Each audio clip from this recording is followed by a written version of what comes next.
Hello, Philippines, and welcome to the World News Jam right here on DZRJ and RJTV. My name is Lecain.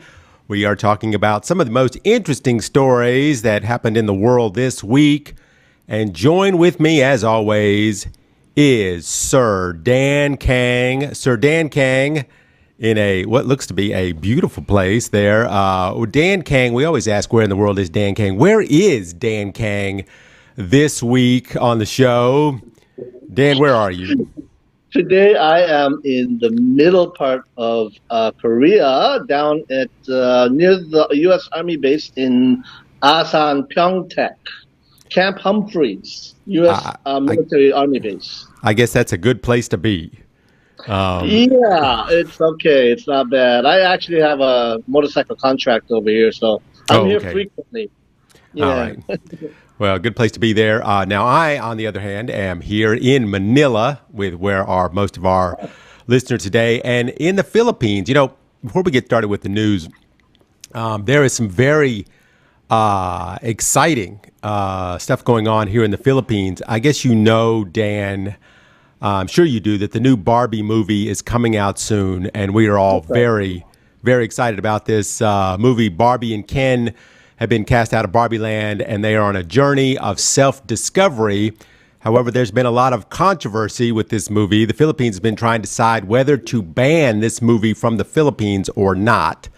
Vietnam has already banned it from showing in their country because there is a scene in the movie, in the background, there is a crayon drawing of the world. And in that drawing, in the South China Sea, there is what looks to be what might maybe be a 9-dash line. The line that that China puts on its maps to justify its territorial claim to the majority of the South China Sea. Yeah. So that's very controversial there. The people who made the producers of the movie, Warner Brothers, has made a statement that it's just supposed to be a child's crayon drawing, not meant in any way as a political statement. So what is it saying? That it's got Philippines and Vietnam, everybody in China or outside of China? No, you don't see. I can't even tell. I saw it. I looked at it. I can't. It's such a mishmash. It's not even the correct world drawing. It's just at some point you see a big blotch that says China, and then there's a little line drawn to the side of it, a little dotted line. But there has been, calls for the Philippines to ban this movie from being shown in the Philippines because of that controversial drawing in the background. But the Philippines has taken a different approach. They have said that the drawing in the background, and believe me, this is in the background of the movie, they have found it to be cartoonish. In a statement from the Philippine Movie Television Board, they have said, considering the context by which the cartoonish map of the character Weird Barbie was portrayed in the film, the review committee is convinced that the contentious scene does not depict the 9-dash line. Wait till they blow their minds with getting the Barbie doll, looking on the back, and seeing "Made in China." Made in China. Made in China. The era of the outrage. This is almost good for the movie. I think more people will go see the movie now than people just to see the 9-dash line. One interesting fact: the Philippines has asked the Warner Brothers company to please blur the lines on the map to avoid other misinterpretations. Oh boy. We're in the era of outrage. Outrage. I mean, do they have South Park? Did they have South Park in the Philippines? Because boy, if they watch that. Man, it just reminds me because, the Little Mermaid movie just came out, and that was a big problem because, as everybody knows, mermaids are not black. Yeah. They are white. That's right. And why they decided to make a black mermaid, I don't know. Caused all kinds of controversy. But that movie was in the Philippines because in the Philippines, they don't seem to mind so much with that. But Dan, speaking of the United States, I wanted to talk about this one story. Now, we don't do a lot of local news. We mostly do international news here, but I wanted to, just because I found this story just so fascinating. Sure. And the title of it, when you read it in the newspaper, it's called "The Demon That Walks Among Us." Right. And it is about, you might have heard about it because it was all over the international news for a while. That over 10 years ago, an incredible whodunit mystery on Gilgo Beach in Long Island. Now, I used to live in Long Island, so I know where this beach is. 11 bodies were buried on the beach in burlap bags. Now, the focus has been on four girls that they found since 2010. They became known as the Gilgo Four. And all these women were in their 20s. They were all prostitutes with ads on Craigslist. The thing that makes this whole thing so weird and gruesome was that one of the families of the girls got multiple taunting calls after her disappearance saying how he had killed their daughter, saying, "Do you think you'll ever see her again? You won't, because I killed her." Ooh, just really, horrible. really. But as it turns out, this week, anyway, there were calls that after 2010. Just to recap here, there were more bodies found. It turns out that this was a serial killer who was killing girls out there on Long Island and putting the bodies on the beach as far back as 1996. So what the police did, this phone call that he made, sometimes criminals are just stupid. He made these calls taunting these people. So they took the number of the phone, and it was a burner phone, and they pinpointed it to thousands of phones, and then hundreds of phones, and then a few phones, and eventually a phone, and where it came from, and eventually a picture of a CCTV camera of a large man buying a phone. And once they found this guy, they put him under surveillance, and they waited. And they waited and they waited, and eventually he threw out a pizza crust. And they compared the DNA of a hair sample from one of the burlap bags where one of the dead girls was to that pizza crust. And they figured out that it was him. And so they started following this guy around, and it turns out he worked right near where the cell tower was, where the burner cell phones were used. He matched the description of someone that saw him with one of the girls. The vehicle that he used to pick up one of the girls, turns out it was tied to him. And so this past week, they arrested him. And they went to his house, and they opened his computer, and he'd always remove your searches because he did not do that. And he had 200 searches on the Gilgo investigation, and multiple searches on the victims and looking at pictures of the victims and their families. So, the interesting thing about this, Dan, is, the title of the story in the paper was "The Demon That Walks Among Us," because he's an architect. He's an architect that works in Manhattan, lives in Long Island with his family, with his wife and his kids. Just a regular, normal guy. Right. You cannot deny the power of the pizza. You can't. Pizza crust. He threw away a pizza crust, and they dug it out of the trash and took his saliva off the pizza crust. Straight out of the CSI forensics show. Man, wow. I was gonna say these detectives watch a lot of CSI this thing went cold for 13 years, and part of the reason that it went cold was, and there's a lot of criticism for this, is because it was prostitutes. They found dead prostitutes, and so they're like, we're not going to pay that much attention. And there was an issue with the guy who was running the police department at the time and running the investigation. So, but anyway, they pieced the whole thing together, and this week they finally arrested this guy, and they brought this guy out in handcuffs. And when they brought him out, man, is he big. He's a huge guy, 6'4", 280 pounds. He's a big guy. But they said that they finally arrested him because they thought that he might be a danger to society. Well, yeah, but you think? You think? They thought that he might kill again. So they have brought him. They have finally got this guy in jail. he probably stopped with the introduction of all the forensic investigation science that started. So Yeah, he once finally you mentioned realized. that, He's probably like, hey, you know what? I probably should yeah, have like cleaned up a little better.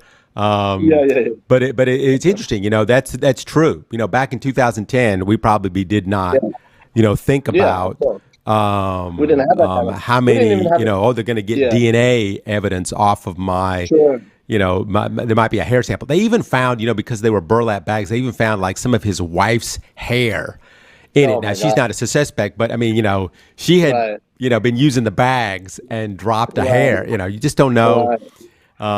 You can't come in and leave a room without leaving some kind of evidence, some That's skin right. Not anymore. cell, something's Not gonna now. drop.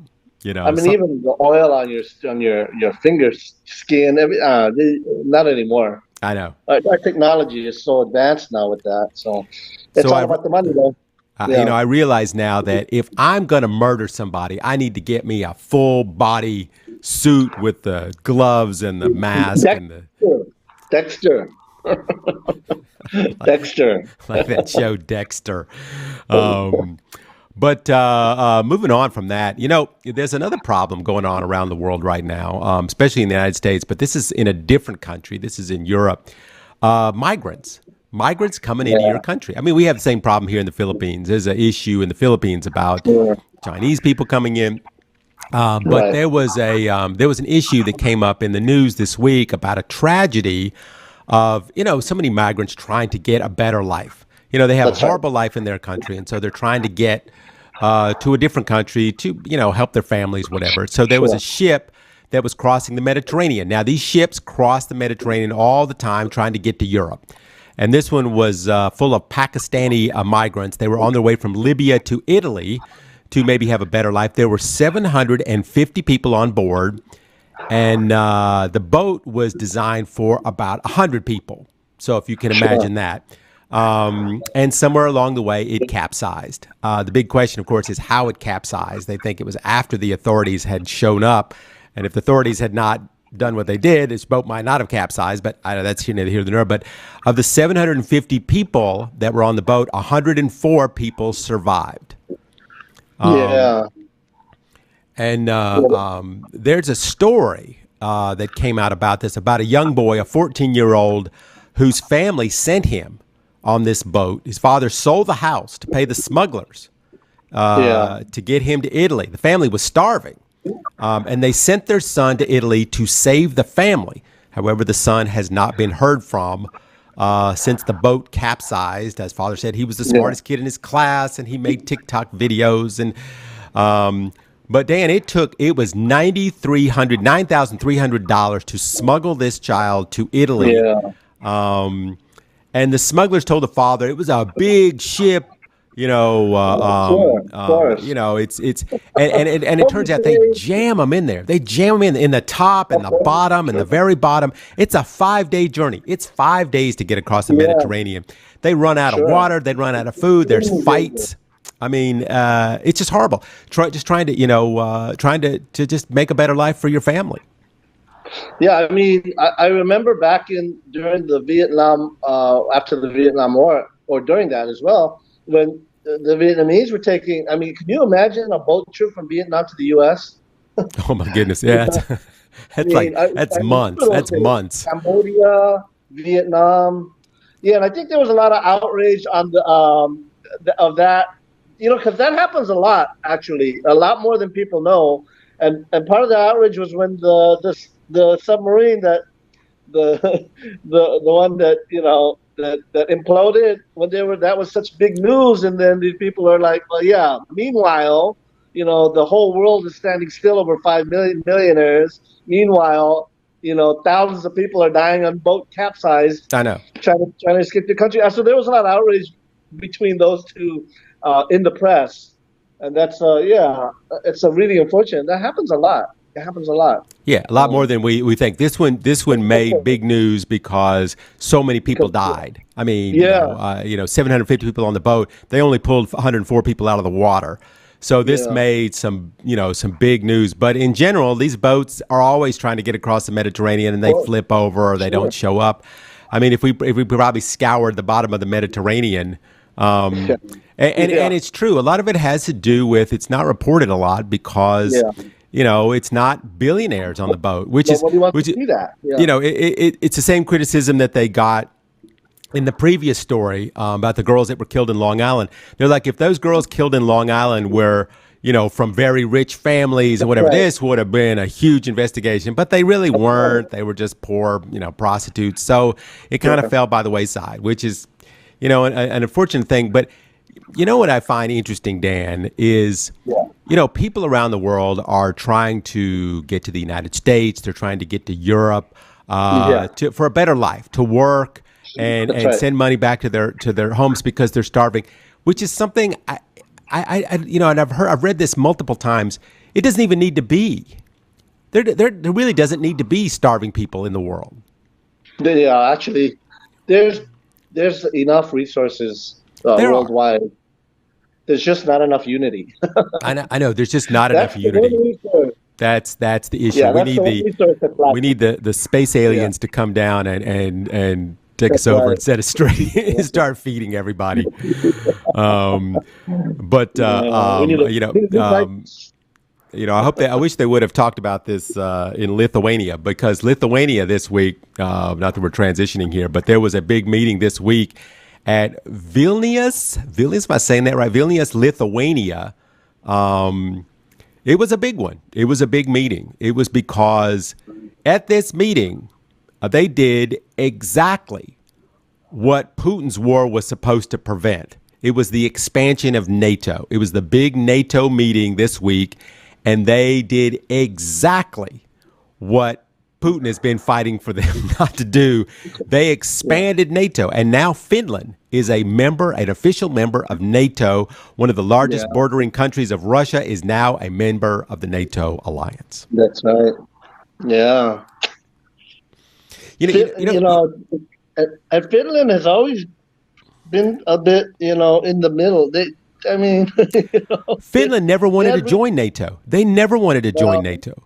Never needed to, really. They never had any intention of joining NATO, and now it's just because of the war.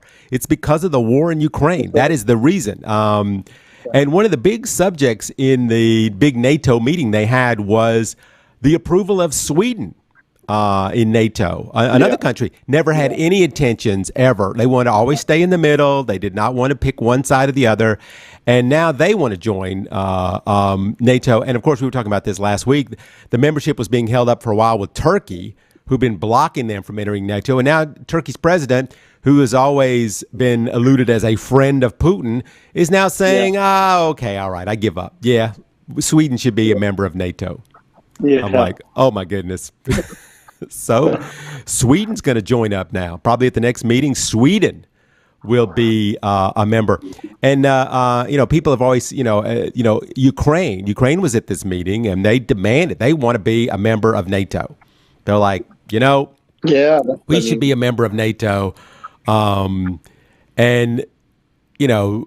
There's been a little bit of pushback on that. The British Defense Secretary said, you should just be grateful for what you've gotten so far. Yeah.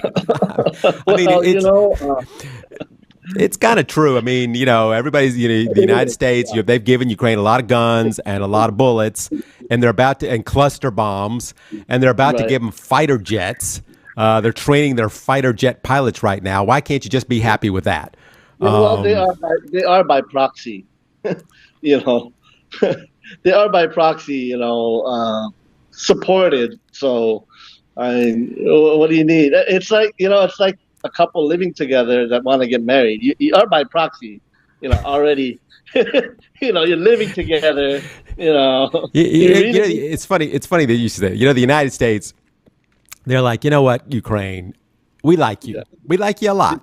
We can't just let you be in NATO right now. It's like if we're in the third quarter of a basketball game and we go, you know what, LeBron James is going to come in and play for us now. Yeah. We got LeBron on our team now. You can't do it in the middle of the game. That's right. So you're in the middle of a war. You can't just we're just going to be a member of NATO, because if they become a member of NATO, that means that Russia is at war with NATO. That's right. And that's right. that includes nuclear capable countries. That's And right. that puts the Yeah. whole thing on a different level. Yeah, it changes the whole. Yeah, You know, changes everything. you can't just So, jump in, yeah, in the middle and say, oh, yeah, look, the United States now has to fight for us. Look, yeah, all of Europe now has to fight for us. yeah. So they said, listen, we'll think about it. We'll think about it, but you got to finish up your war first Yeah, exactly. before we can do anything. And of course, Russia is like, they're saying, well, look at this. You see, NATO's not seeing eye That's to right. eye. They're not seeing eye to eye. They're on different sides. It will partly justify the whole side for Russia, saying, "See, we told Yeah, you we told you. it's going to happen." And there was an interesting story, Dan, that came out. Now, here's a feel-good story in the middle of this war. The war's going on. People are dying. Bombs are dropping. Even now, they're shooting missiles. Like just the other day, they shot a whole group of missiles. A young boy in the Ukraine gave his heart to a girl. And when I say gave his heart to a girl, I mean he really gave his heart to a girl, a 4-year-old patient who was deemed brain dead from an aneurysm, gave his heart to a 6-year-old dying girl who was in need in the Ukraine in the middle of all these bombs and missiles. They transplanted a heart in the Ukraine. And so far, so good. So far, so good. It's working out. She's accepted the heart. Her body has accepted the heart, rather. For the first time in the Ukraine, they have done an operation like this on someone this young. The interesting picture they had a picture of the mother of the young boy who died, standing next to the bed of the girl who received her son's heart and listening to the heartbeat. And she said it's the first time she smiled sincerely and listening to her son's heartbeat again. So I just thought that was a fascinating story coming out of the Ukraine. Yeah, that's. I mean, can you imagine? It's interesting, Dan. In Ukraine, they bring patients down to this specially equipped bomb shelter to do operations. I know it's so crazy right now. So because the operation can't be stopped, you can't start a heart transplant and stop it. So they bring them down. They wait for all the sirens to die down, all the the early warning sirens to stop, and then they start the operation in a bomb shelter. Yeah. I mean, you can't even have an abrupt electrical outage or anything like that. I mean, it's devastating. So I know. I mean, isn't it incredible though? They did a heart transplant on a 6-year-old girl in the middle of a war. Yeah. I don't know. I thought that was just an amazing story. Speaking of amazing stories, though, Dan, you can appreciate how difficult that is. I just can't imagine. I mean, I'm just thinking about it. I'm just thinking about, it reminds me of that show MASH, when they're operating and bombs are blowing up around them. I mean, I'm sure that's not the case, but speaking of exciting, interesting news, we're going to move over to space news, which I know you love space news, Dan. India, of all countries, India looks like they may be the 4th country to put a spacecraft on the moon. This week, India lifted off to the moon. Chandrayaan, I don't know if I'm saying this right, Chandrayaan-3, the rocket, which translates to moon vehicle. Upwards of 1 million people turned out to watch this on YouTube as the unmanned ship is due to reach the moon softly in a landing, hopefully not crashing, in the next couple of weeks. I'm a little bit surprised it took India that long. Well, India probably thought, there's really no reason to go there. But why did we go to the moon? What is not to the moon? Actually, this is not true. India, that was a horrible impression of an Indian person, by the way. They tried this once before. In 2019, they tried to send a ship to the moon, which I think we even reported on, and it did not go very well. That ship did not do well. And they actually tried in 2008. They actually went to the moon, circled the moon a few times, and then purposely crashed the ship on the surface of the moon. So actually, this is number 3 that they are on, and they plan to land on the surface of the moon, something that only the U.S., Russia, and China has done. They've been working on this supposedly for 60 years, and it will carry a land rover and wheel around and collect data and do experiments on the moon, whatever there is to experiment on the moon. You know what? India also has a plan to go to Venus. I didn't know that. Oh, wow. They're going to go to Venus. Wow. There's only one country. There's only one country that's ever landed on Venus, and that's Russia. And they landed on, and the ship only lasted several minutes because it's really hot on Venus. That's right. Yeah. It's really, really hot. So the ship kind of burned up, but they got some data back from Venus before their ship burned up there. I met a guy a long time ago in Hawaii that apparently he was one of the engineers that worked on the landing modules for the U.S. ship. He's actually in jail now for for selling secrets to China. But anyway, he was trying to explain to me how difficult it is to land something on the moon, and I could not even comprehend. I mean, I'm sure. I'm sure. Yeah, I can't even imagine. Yeah. China has a plan right now, 2030, to land people on the moon. They're going to send a crew to the moon. Wow. They have announced they have a ship that's ready to go. They revealed their plans just this past week, actually, at the Aerospace Summit.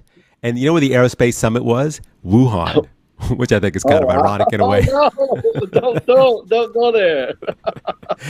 So anyway, the Chinese have a plan to build a lunar research station. And open a restaurant and a gambling center. No, that's not true. So they will use their rockets, their new rockets for the lander. They're experimenting on lunar viruses. We're okay. Yeah, we do not want to put viruses on the moon. Not bring lunar viruses and bats down here. But when they first had this plan, President Xi said that the space dream is part of the dream to make China make China stronger, and so they're going to make China stronger by putting a space station. I don't know. This sounds kind of precarious to me, but anyway. So back to the moon now. Okay. Back to the moon. Because we don't have enough space here on the United States. Actually, that might be true, especially, and I wanted to get this story in because Dan is in South Korea. There is an interesting story coming out of South Korea this week based on space, not space in the outside of the world, but just space, that they have nearly closed nearly a quarter of all the child care centers in Korea. Why? Because people aren't having children very much anymore. However, they are building homes for the aged. In 2017, there were 40,000 child care facilities now, and now there are just over 30,000. Meanwhile, homes for the ages is booming. They're going from 76,000 to near 90,000 in the same period. Korea has one of the fastest aging populations and one of the lowest birth rates in the world right now. This was a subject of discussion over 10 years ago when I was here. It was especially so for the foreign English teachers that were coming into Korea, because I think we probably have I don't know the statistics, but I'm sure we have one of the largest population of English teachers here from America and English-speaking countries. And this was a large issue back then with the declining child rate that, all of these English teachers that have been here for the past 10 years are going to have to find a new job and move on, because just basically the child population is waning so much that even the English schools are going to be closing down. And it's already happening. And they'll give you money. The government there has incentives to give you money to have a baby. If you will just have a baby, boost their population. But it's goodbye child centers there, and elderly homes, because people are just living very long in Korea right now, longer and longer, and they're continuing to live longer. We have some of the best healthcare in the world, I think, as far as affordable as well. The universal healthcare here in Korea is just unreal. I've been all over the world, and I just can't talk enough about it. It's unreal. It is kind of ironic, though, that South Korea has, and really do, they actually have, I've read this several times, that they have some of the best healthcare in the world, yet North Korea has the worst. You can't. There's two things that you can't not see if you're walking down the street in Korea: is a medical center and a carom billiards room. They're everywhere. They're everywhere. It's really they're I like knew it. side by Dan side. had to bring Like that up. Oh, and there's a Karen Builder's room. no, it's we have 38,000 carom rooms here. Oh So my gosh, yeah, it's like 38,000. More than that's like 10% of the it's like population a plays pool table caroms. for every person. There's like 5.5 million carom players here, so it's kind of big. So if you want to Booming play, business, if you want to giant be business. old and you want to play carom, go to Korea. That is the place to be right now for old people. But what you need to do if you want to have a baby, go to Korea because they need babies right now. In Yeah, Korea, speaking of babies, Korea has had some rain recently. I know there's some stuff going on for rain. So we're going to get yeah. into our environmental news, Hal. But before we get into the environmental news, I wanted to talk a story that's going on in Kenya. In Kenya, this came up this week that 10 lions were killed by goat herders. They speared them because they had come into their village and were killing and eating the goats. And Yeah. one of these lions that was killed was 𝗡𝗲𝘄𝘀, which is the oldest living lion in that area at 19, because it's very rare that lions would live to be past the age of 15. The tourism Sure. ministry has put out a call to local herders, please do not kill the lions. Yeah. We will come out and help you with the lions. Just please contact the Kenyan Wildlife Service and we will come out and help you. So, Yeah. why are lions coming out of the protected animal parks where they are protected and coming into more and more contact with people? And that is because, Dan, of a 40-year drought. That's right. And that's one of the main reasons that lions are starving. And there's no food in the protected areas anymore because of the drought. So when there's no food in your area, but there's goats right over the hill, what do you think the lions are going to do? Yeah. They're Well, going I to venture mean, a over. lot of the hunting goes on near where the water's at, where the animals come to drink. That's where the lions go hunt. Yeah, I That's mean, well, if there's some goats that are if I got to spend the next couple of days trying to chase down a gazelle and I'm starving, yeah. and then over across the hill there's a bunch of goats in a pen that can't run anywhere.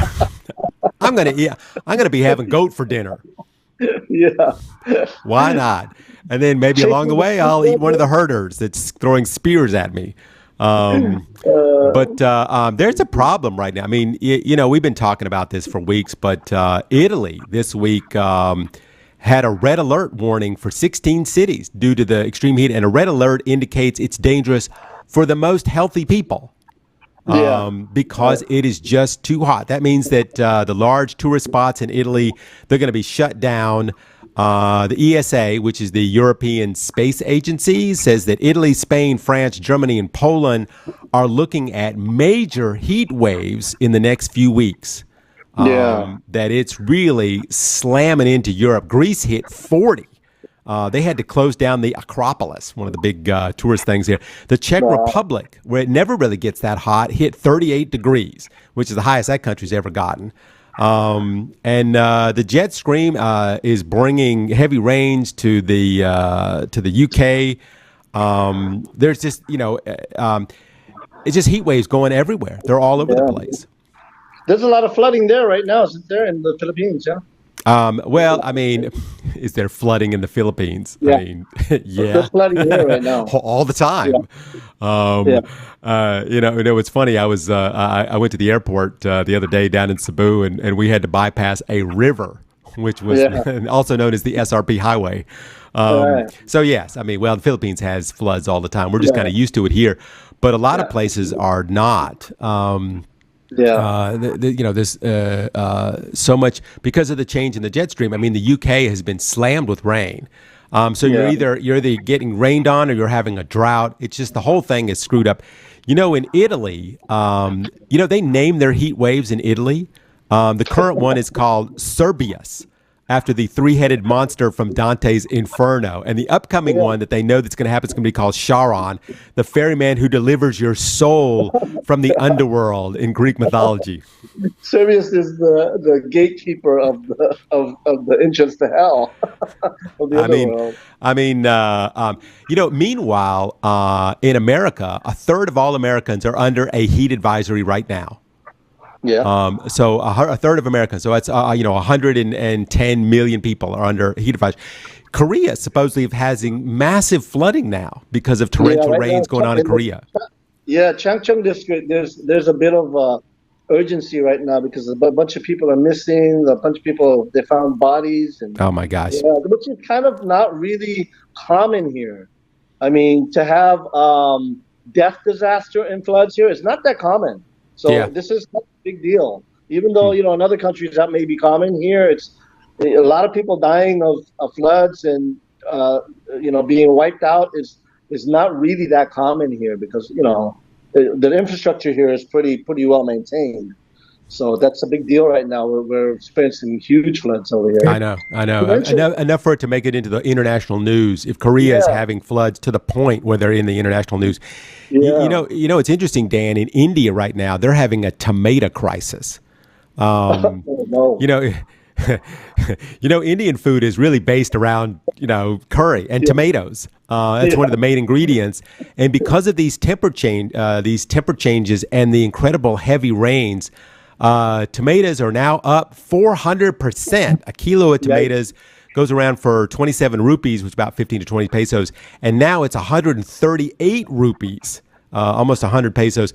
Tomatoes are almost in every dish here. People right now don't know what to cook because they don't have any tomatoes. And supposedly,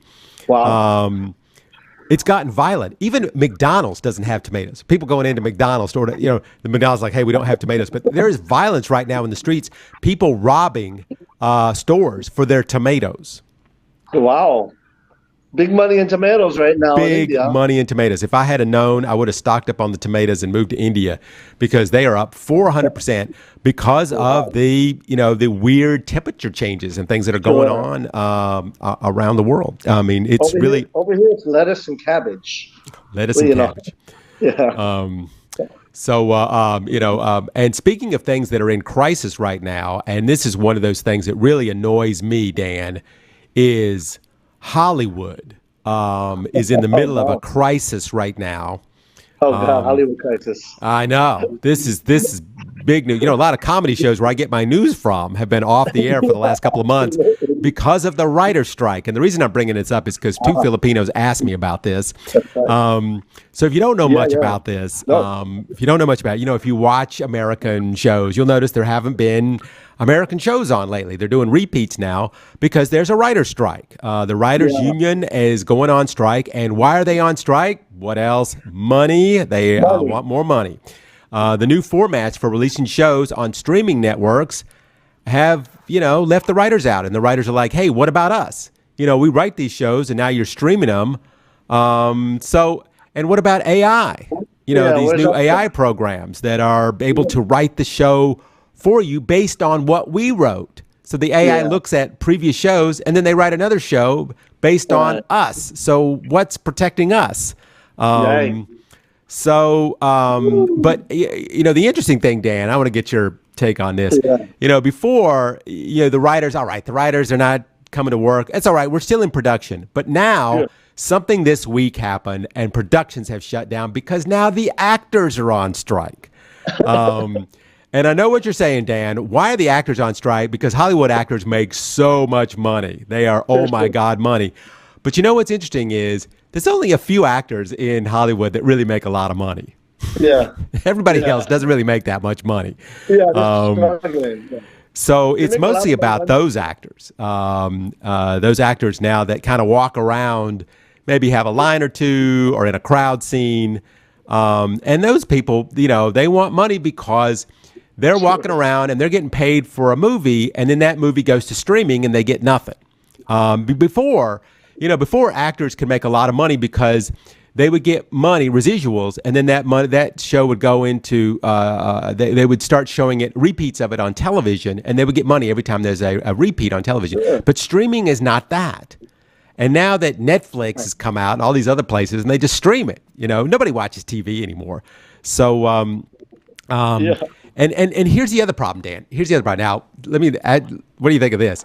Is the problem now is that Hollywood is saying, if you're in a scene, if you're in a big crowd scene, in a big war scene, and we take a sample of your face, we can use your face in another movie, in another war scene, and we don't have to pay you.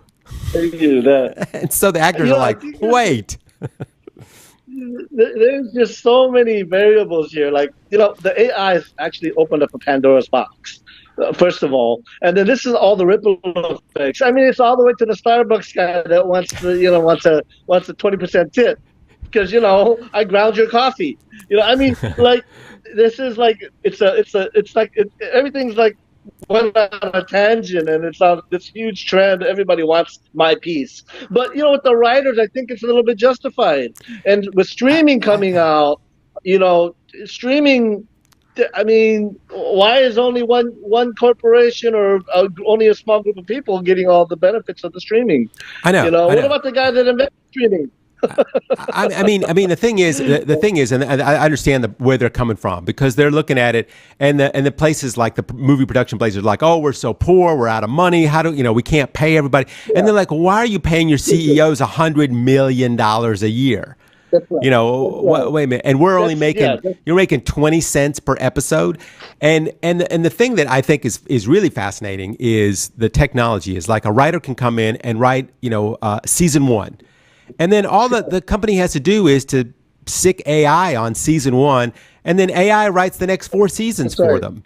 You don't need writers anymore. You just need them for 1 season. So. I mean, I see where they're coming from. Is that what is that? I mean, for the guy that came up with the original idea, is that I mean, is that theft? It's just kind of I don't know. And if I'm in a big war scene and you sample my face and then put my face in another scene, like in 2 years, that's in some other movie that. Shouldn't I get paid for that? I mean, maybe. Like, all they'd have to do is use AI again and recreate a face that looks kind of like yours. Kind of like you. Right? Like Ed Sheeran takes a song and he just kind of makes it sort of like another song. I mean, that's actually not true about Ed Sheeran. But because, we changed the eyes, whatever. Yeah, well, no. This guy in this movie has blue eyes. You have brown eyes. So. But it's but there's no end in sight right now. There is no end in sight. Everybody has left the table. Nobody is talking. No actors are coming to work. No writers are coming to work. The thing is, you can still do a movie production out of the country. So you can still, and not be in the union. So you can be in the union and still do a movie in Europe or in China or wherever. You just can't do a movie in the United States right now. And right now they're just having to continually keep running repeats and old movies and so forth because nothing new is going to be coming out. That's right. I mean, and it's a crisis. It is. It's a crisis. I guess. What are we going to do? What are we going to do? So anyway, things are changing. They're not like we were when we were kids. And it's true. Right. When actors were, when I was younger, you do a television show and then that show goes into syndication and you become a millionaire. Well, that doesn't happen anymore. That doesn't happen anymore. Shows don't go into syndicate. They just sell them off to streaming services. That's right. And then, they get, very little or almost nothing from that. So long gone are the days where, some of these actors, these childhood actors who are still rich, even though they haven't done a show in 30 years, they're rich because they're in syndication. Because nobody watches TV anymore, that's becoming, they're like, wait a minute, how are we going to get paid later in life? So that was the way it was when I was growing up. Now, speaking of this, Dan, I want to get to this before we run out of time here. I want to talk a little bit about this one subject because it's become a big subject in the United States. as it's always been. And it goes back to my childhood, Dan. I get a chance to talk about my childhood when I was growing up in the U.S., in the southern United States. And we had a way in the U.S., especially in where I grew up, of referring to people of different races. Okay. So here we go. I know I'm teetering on a very thin line right now. Whoa, watch out. Don't be canceled. In our town back then, black people, in our town, black people lived on the north side and white people lived on the south side. That's the way it was. That's just kind of the way it was. Sure. And that was known as Colored Town because that's where the colored people lived. And the word colored was used to describe black people at the time. Now, we had another word that we also used, which starts with the letter N, which it's now called the N word, which we don't really use that anymore. But, first of all, if you're not in the United States, the term colored people, it doesn't really make much sense to describe black people. I mean, colored people literally, we're all colored people. I mean, really, describes everyone.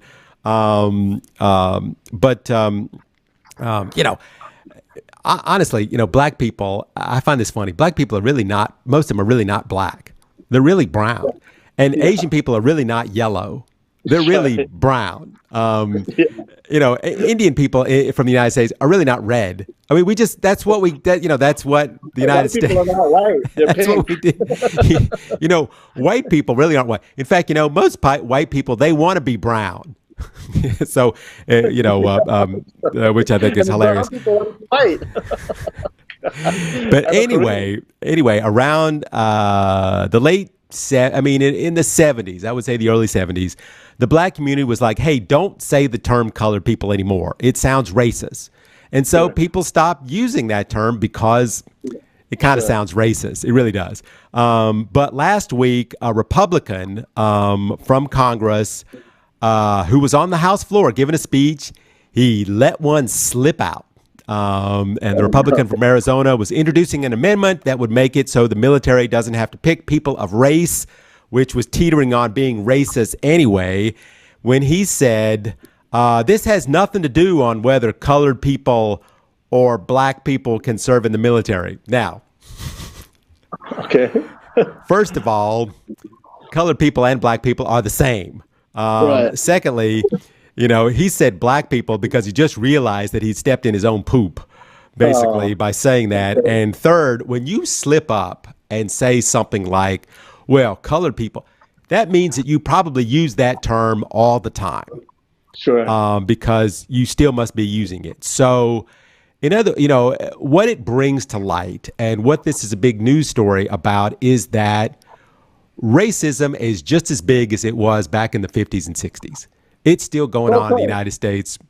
The black people are still on one side of town and the white people are still on the other side of town. It's gotten better, but still when a congressperson giving a speech on the House floor goes, well, the colored people, wait a minute, the black people.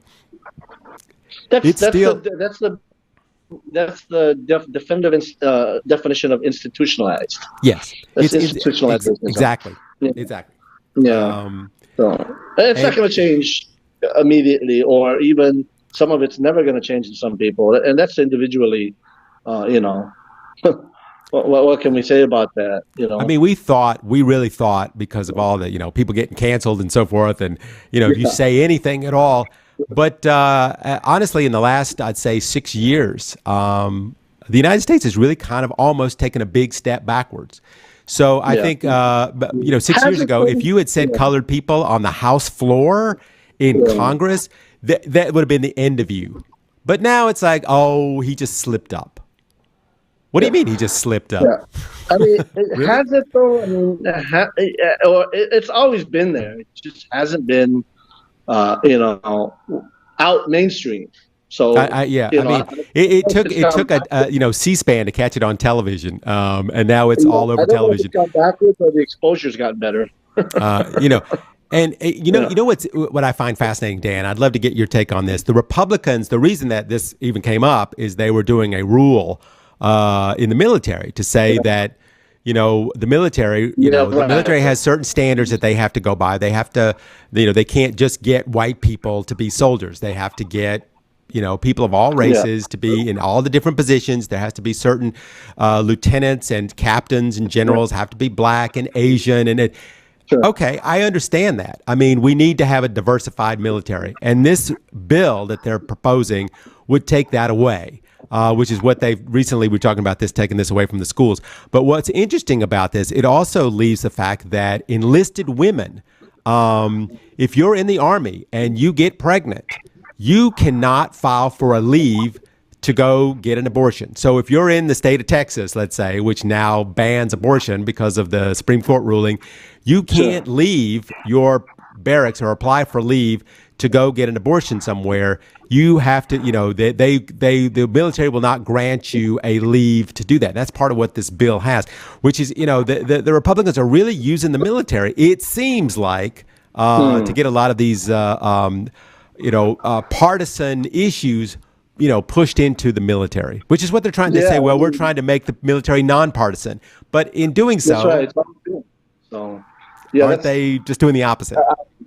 But I think that's been happening in all sorts of different subjects as well, anyway. And, separation of church and state, separation of that with the military as well. It's all been, it's just, it's just being brought up as talking points and used as weight for one side against the other, right? So, I mean, in Florida, they're banning books that we've been reading for 100 years because there is a mention of a homosexual in the book. Right. I mean, when they started banning Steinbeck and Ray Bradbury and all of that, Fahrenheit 451. I don't know if you ever read that book, but that's it's just ridiculous. I just wanted to see what the take was, because I've had this conversation with some Filipinos this week, because it's hard to understand if you're living in the Philippines. It's hard to understand when you say, when someone says colored people, like, why do they call them colored people? I'm like, well, you know what? I don't really know. I don't know how that got started. But why is it, why is it so bad to say, they say this and to say that? And it's kind of hard to explain because you have to go back, 100 years and explain why these terms are, racist in America and why, there's such a divide. It's funny you should mention that in the Philippines, because when Philippines ask me where I'm from and I tell them America, they're like, oh, you're half.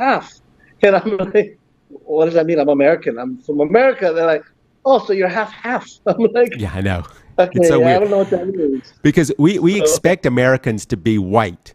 Americans are white. That's what we expect. Right. Even though Americans really are not white at all. If you look at the American Indian that was there in the first place, they're really brown, not red. They're brown, which I find hilarious. Native Americans. Yeah, I mean, I have to go through that conversation quite a lot when I'm in the Philippines as well. And not just Philippines, but other countries as well. When I tell them I'm American, they're like, no, where are you really from? Yeah, where are you really from? Yeah, I'm from you have to say, well, my great-great-great-grandfather was from Korea, whatever. Which is interesting. But the funny thing is that in America, the people of America still look at Asians as, you're from another country. You're our guest.